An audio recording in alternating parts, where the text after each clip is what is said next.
Suparti, guru sejarah di SMK Sultan Hatta Salatiga. Saat ini saya tercatat sebagai mahasiswi PPG dalam jabatan Angkatan 3 tahun 2023, program studi pendidikan sejarah di LPTK Universitas IPET Semarang.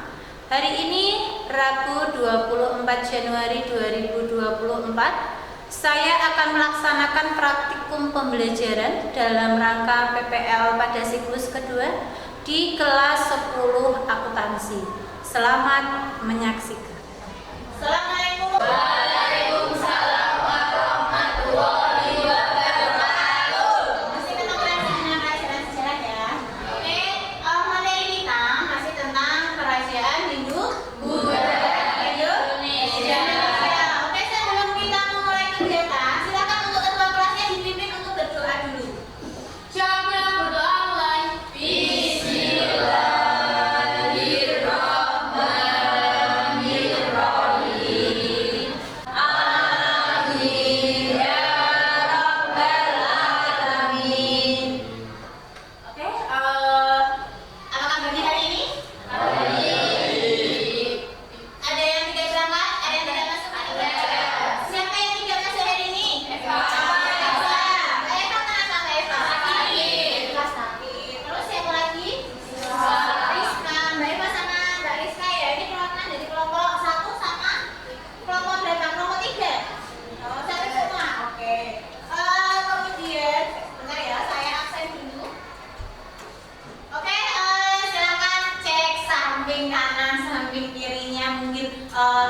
Tadi pagi belum melaksanakan piket kelas. Ini masih ada kotor-kotoran atau ada temanmu yang belum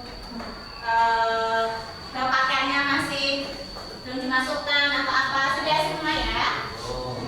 Berarti siap belajar hari ini? Ya. Semangat. Oke. Selanjutnya ini Ibu ada motivasi. Coba siapa yang ingin membacakan motivasi hari ini? Silakan, bebas siapapun. Saya dulu. Oh ya, silakan Mas. Pendidikan adalah senjata paling kuat yang bisa kamu gunakan untuk mengubah dunia. Maknanya, makna dari kata motivasi ini apa? Menurut versi kamu, ada yang bisa? Sebelum itu memaknai motivasi masih kamu ada makna yang ingin kamu sampaikan melalui motivasi hari ini. Kenapa Mas Layu sama Mas Asya kok senyum-senyum dari tadi, kenapa ya? Bahagia, sedang bahagia sekali kayaknya. Fokus dulu ya, nanti baru boleh senyum-senyum atau pisah dari Mas Rifai. Jadi tidak bisa satu dengan Mas Rifai. Oke, silakan. Ada yang ingin memberikan penguatan dari motivasi kita? Tidak. Silakan. Enggak, berkumpul. Oke, motivasi hari ini tadi seperti yang disampaikan oleh Mas Ibrahim, pendidikan adalah senjata paling kuat yang bisa kamu gunakan untuk mengubah dunia. Jadi kalau kita hari ini itu kita bisa mengubah dunianya kita itu dengan sekolah, dengan pendidikan. Coba bayangkan kalau seandainya kita tidak bersekolah, apakah kita bisa mencapai, meraih cita-cita kita? Bisa tidak? Tidak. Maka dari itu, jika kalian saat ini sedang duduk di bangku SMK, kamu sedang meraih cita-citamu, ini tahap awal yang kedepannya itu menentukan kesuksesan, jalan kesuksesan untuk kedepannya. Makanya sekolah lah yang serius, ojo guyu-guyu, jangan bercanda. Nah itu serius sekolahnya ya, jangan hanya saya cuma tahu ini kok sekolah. Nah jangan seperti itu. Jadi tanamkan dalam dirimu bahwa dengan pendidikan saya bisa mencapai apa yang saya inginkan. Begitu paham ya? Nah ini untuk penguatan motivasi kita hari ini. Kemudian berikutnya persepsi. Nah di sini itu akan ada pertanyaan. Siapa di kelas ini yang sudah pernah datang ke prasasti pelumpungan di Desa Kauman Kidul Salatiga? Nah, ada dua pertanyaan. Silakan, Mbak Nesya. Prasasti pelumpungan di Desa Kauman Kidul Salatiga adalah yang bertuliskan sejarah Salatiga bertulisan Jawa kuno. Mbak Nesya ini teman-teman, dia sudah pernah datang ke prasasti Kelumpungan, bahkan dia melewati setiap harinya. Nah, Mbak Nesya bisa menceritakan bahwa di prasasti Kelumpungan itu terdapat batu yang bertuliskan tentang asal usul, tentang kapan sejarah kota Salatiga ini berdiri. Nah, yang menjadi salah satu kota tertua yang ada di Indonesia. Di prasasti itu juga diceritakan bahwa dulu masyarakat Kauman Kidul dan sekitarnya itu masyarakatnya makmur karena dari sektor pertanian. Kalau kalian nanti suatu saat akan ibu ajak ke sana, itu kalian bisa melihat di sekitar prasasti itu masyarakatnya untuk saat ini itu dalam sektor pertaniannya. Karena masih banyak sawah-sawahnya di wilayah Kauman Kidul itu. Nah, itu ya. Jadi prasasti Kelumpungan itu gambarannya seperti itu, batu yang ada tulisan Jawa kunonya menceritakan tentang asal usul kota Salatiga. Nah, kemudian pertanyaan yang kedua, pernahkah kalian mendengar nama Desa Candi? Pernah. Di mana Mbak? Daerah Sultan. Daerah Pulutan, iya. Ini di daerah Salatiga. Kenapa ibu mengambil dua wilayah yang ada di Salatiga? Karena kita di Salatiga itu salah satu kota yang peninggalan sejarahnya itu cukup banyak. Orang usah nggak usah jauh-jauh. Di depan sekolahnya kita itu ada bangunan dari peninggalan bangsa Belanda. Nanti akan kita pelajari di kelas 2. Namanya Roncali. Nah, depan sekolahnya kita persis. Nah, itu. Nah, ini untuk pengantar kita pembelajaran sejarah yang ada di sekitar kita, yang jarang kita pahami, jarang kita ketahui. Oh, ternyata di wilayah kita, di sekitar kita itu banyak sekali sejarah-sejarahnya yang belum tersampaikan kepada generasi selanjutnya. Mungkin bisa jadi di wilayahmu, wilayah kalian, tempat tinggalmu ada tempat-tempat yang bersejarah. Nah, itu PR untuk kamu, untuk sebagai generasi penerus yang nanti akan memperkenalkan budayanya kepada keturunanmu, gitu ya. Oke, kita lanjut. Kemudian ini masih sama, kompetensi dasarnya masih sama, memahami konsep dasar agama Hindu Buddha di Indonesia. Yang kedua, mengolah informasi tentang proses masuk dan berkembangnya agama Hindu Buddha di Indonesia. Sama ya, karena materinya kita masih berkaitan dengan kerajaan Hindu Buddha. Kemudian yang kedua, tujuan pembelajarannya. Tujuan pembelajarannya dengan bekerja sama dan tanggung jawab, rasa percaya diri setelah mengikuti pembelajaran dengan model project based learning. Berbagai LKPD, media PowerPoint yang dipadukan dengan metode diskusi dan tanya jawab melalui pendekatan saintifik, peserta didik dapat yang pertama, peserta didik mampu menganalisis teori masuknya kebudayaan Hindu dan Buddha di Indonesia. Yang kedua, peserta didik mampu menjabarkan terbentuknya jaringan perdagangan Nusantara di masa Hindu Buddha. Yang ketiga, memahami kerajaan-kerajaan Hindu dan Buddha di Indonesia. Nah, tuh. Kemudian yang berikutnya yaitu langkah-langkah PCBL. Ini sama langkah-langkahnya yang sama kayak kemarin. Yang pertama, menentukan pertanyaan dasar. Yang kedua, mendesain perencanaan proyek. Yang ketiga, menyusun jadwal. Yang keempat, memonitoring jalannya proyek. Yang kelima, menguji hasil. Dan yang keenam adalah mengevaluasi pengalaman. Nah, ini. Kemudian di sini manfaat materi. Ini materi yang ibu tampilkan manfaatnya. Ini ada prasasti Yupa dan Raja Mula Warman. Raja Mula Warman. Ini berkaitan dengan kerajaan apa? Kutai. Kerajaan Kutai Kartanegara. Yang minggu kemarin kelompok 1 sudah presentasi, otomatis sudah di luar kepala. Ini. Kemudian di sini ada satu video. Nah, ini untuk menguatkan dari materi atau presentasi dari teman-temanmu yang kemarin, hasil timeline-nya ini dikuatkan dengan video tentang materi kerajaan Kutai. Silakan untuk disaksikan ya.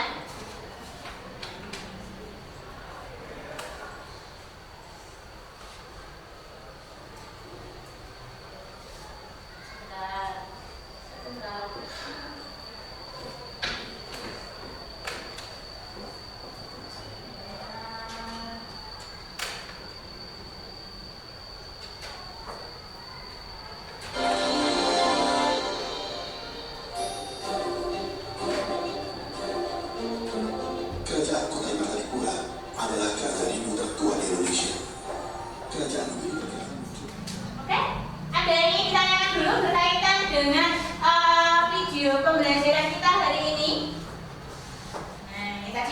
flashback sedikit ya. Ini tadi tentang kerajaan Kutai Kertanegara. Yang mana kerajaan Kutai Kertanegara itu menjadi salah satu kerajaan Hindu tertua di Indonesia. Nah, raja pertamanya yaitu bernama Raja Kudungga. Nah, setelah Raja Kudungga, nah ini kan urutannya seperti ini, Bapak. Kutai itu kan ini kerajaan Kutai. Nah, di sini raja pertamanya yaitu Kudungga. Kudungga itu nama asli Indonesia. Kemudian dengan adanya pengaruh dari Hindu masuk ke Indonesia, berganti menjadi ada kata Warman belakangnya ya. Nah, setelah Kudungga dilanjutkan oleh putranya yang bernama Warman. Nah, ini yang menjadi sebutan Ansumang. Ansumang. Kemudian yang ketiga, setelah ini wafat dilanjutkan oleh putranya yaitu Warman. Warman inilah yang berasal yang mendapat pengaruh dari India. Gitu ya. Nah, ini berkaitan untuk menguatkan minggu kemarin yang kelompok 1 sudah presentasi supaya ingat kembali materinya. Jadi, ternyata runtutan dari kerajaan Hindu di Indonesia itu dimulai dari kerajaan Kutai. Nah, kemudian di sini contoh proyeknya, timeline-nya yang contohnya itu yang kelompok 1 kemarin sudah pada lihat semuanya ya. Nah, ini kalau ini proyek yang saya buat kemarin untuk saya berikan ke kalian sebagai contohnya, oke?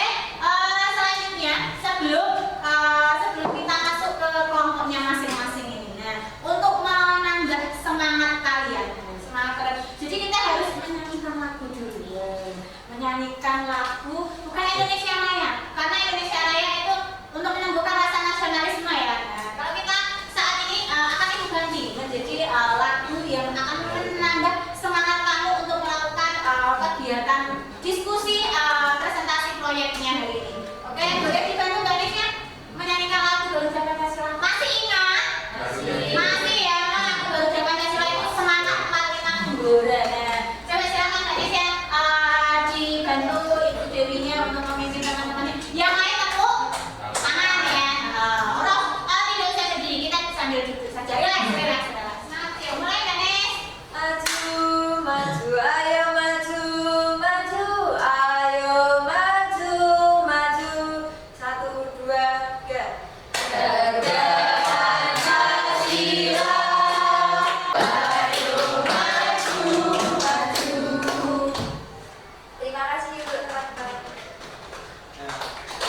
sebelumnya tampil ke depan saja masih malu. Nah, sekarang sudah berani untuk menunjukkan suaranya. Nah, itu. Oke, untuk kegiatan kita selanjutnya, mungkin ada yang ingin menyimpulkan pembelajaran kita hari ini. Nah, siapa yang ingin menyimpulkan pembelajaran kita hari ini? Ayo, Mbak Yuli. Apa kesimpulannya, Mbak Yuli? Kerajaan Kutai berdiri sekitar abad ke-5 Masehi. Kerajaan ini pertama dipimpin oleh Raja Kudunda, kemudian Asmawarman, kemudian Mulawarman. Ya, Kerajaan Kutai. Nah, Mbak Yuli mengangkat kesimpulan tentang Kerajaan Kutai berkaitan dengan minggu kemarin. Ya, minggu kemarin kita membahas tentang Kerajaan Kutai yang disimpulkan oleh kelompok 2. Kemudian apa lagi kesimpulannya? Gimana Mbak Nova? Waktu dipimpin oleh Raja Balaguer II, pada masa kejayaannya, kerajaan Sriwijaya berhasil menguasai jalur di Gabungan di Selat Malaka. Oke, Mbak Nova menyimpulkan tentang Kerajaan Sriwijaya. Oke, lanjut. Siapa lagi? Mungkin ada yang ingin menambahkan untuk kesimpulannya hari ini? Saya Bu. Ya, gimana Mas? Letak kerajaan Kalingga berada di Jawa Tengah sekitar abad ke-7 Masehi. Nah, Dalam berita Cina disebutkan pada tahun 674 Masehi, Kerajaan Holing diperintahkan oleh seorang ratu yang bernama Ratu Sima. Ratu Sima meminta dengan keras dan adil. ya betul. Nanti akan ibu tambahkan ya. Oke. Mungkin ada yang ingin disampaikan lagi berkaitan dengan kesimpulan. Oh ya, saya sebentar nanti Mas Ayu nanti ya. Oke, Mbak Nia dulu. Kerajaan Tarumanegara adalah kerajaan Hindu kedua yang terkuat di Indonesia. Setelah kerajaan Kutai, kerajaan Tarumanegara berdiri di sekitar sungai Cisaki. Kerajaan Tarumanegara mencapai masa kejayaannya pada masa Raja Purnawarman. Bukti bahwa Raja Purnawarman berhasil meningkatkan perekonomiannya, masyarakat diberikan dengan prasasti luhur. Oke, terima kasih Mbak Nia. Nah, jadi saya dapat menyimpulkan untuk hari ini itu sangat betul kesimpulannya hampir sama dengan apa yang disimpulkan.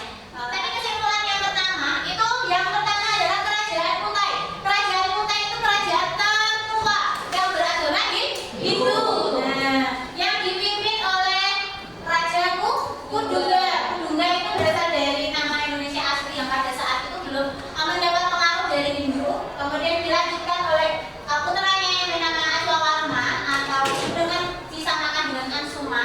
Kemudian selanjutnya dipimpin oleh Raja Mulawarman yang mana pada masa kepemimpinan Mulawarman ini kerajaan Kutai mencapai puncak kejayaan.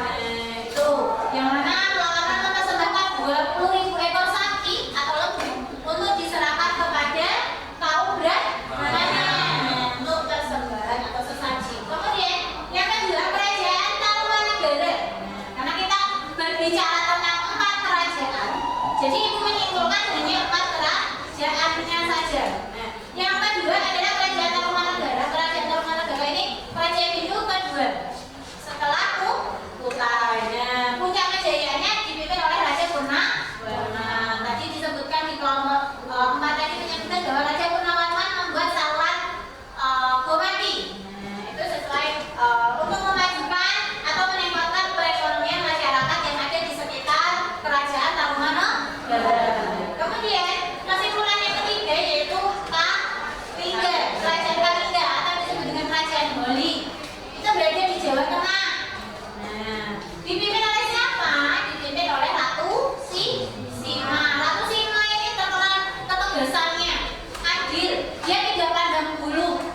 Siapapun yang melakukan kekerasan, ya dia akan melakukan hukumnya itu secara adil. Kemudian yang keempat, kota Kerajaan Sriwijaya di wilayah Sumatera bagian selatan. Nah, tempatnya sampai saat ini itu antara Jambi sama Palembang. Nah, jadi di mana posisinya yang paling tepat itu belum diketahui. Tapi banyak yang menyebutkan itu di wilayah Palembang berdasarkan prasasti yang ditemukan. Kemudian puncak kejayaan dari Kerajaan Sriwijaya itu dipimpin oleh Balaputra Dewa.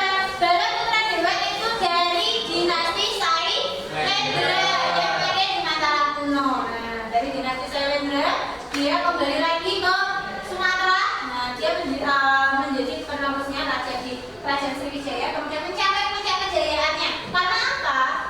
Itu menjadi titik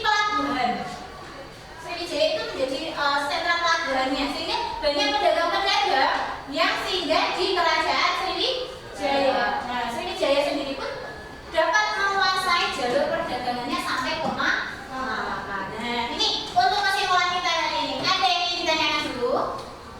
Tidak ada. Nah, oke, kalau tidak ada yang ingin ditanyakan, Ibu akan melakukan pretest. Nah, silahkan dibuka kelompoknya. Nah, kelompok maaf, grupnya, grup kelas. Sudah Ibu share soal untuk pretest. Ibu kasih waktu 5 menit untuk mengerjakan. Oke, sudah? Belum. Silakan yang bagi yang sudah kembali ke tempat duduknya masing-masing. Yang belum jangan ganti dulu di kerjakan dari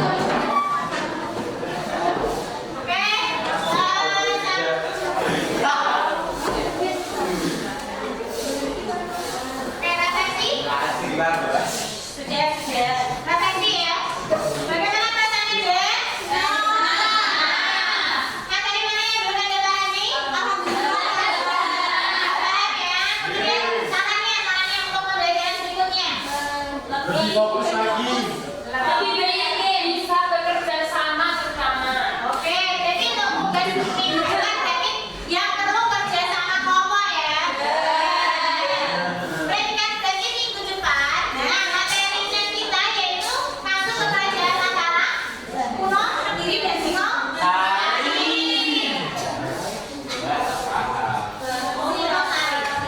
Oke, karena sudah di penghujung acara, mohon perhatiannya sebentar. Jangan ada yang mohon perhatiannya dulu sebentar. Sebelum Ibu tutup pembelajaran kita hari ini, adakah yang ingin ditanyakan dulu? Sudah cukup jelas? Oke, karena waktunya sudah habis, kalau tidak ada yang ingin ditanyakan, Ibu koreksi sedikit ya, sedikit aja nggak banyak-banyak.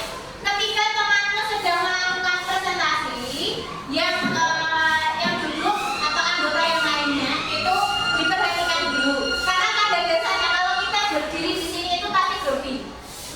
Nah, jadi kita harus bisa menghargai satu dengan yang lain. Kalau mau cari dia ngomong, ya di ora tiba-tiba memburi ngobrol dewe asik dengan dunianya sendiri. Tidak seperti itu ya. Jadi kita harus bisa saling menghargai satu dengan yang lain. Jangan egois. Menang-menang uangnya sudah selesai presentasi terus sampai naik dewe. Tidak seperti itu ya. Nah, jadi terus saya harapkan minggu depan kalau ada pembelajaran sejarah Indonesia, kalian harus bisa lebih fokus lagi. Oke, seperti itu ya. Kalau tidak ada yang ditanyakan lagi, Ibu akhiri. Ini istirahat dulu. Nanti disambung pembelajaran selanjutnya. Ya, pembelajaran selanjutnya masih ada pembelajaran sampai pulangnya sampai siang. Enggak pelan.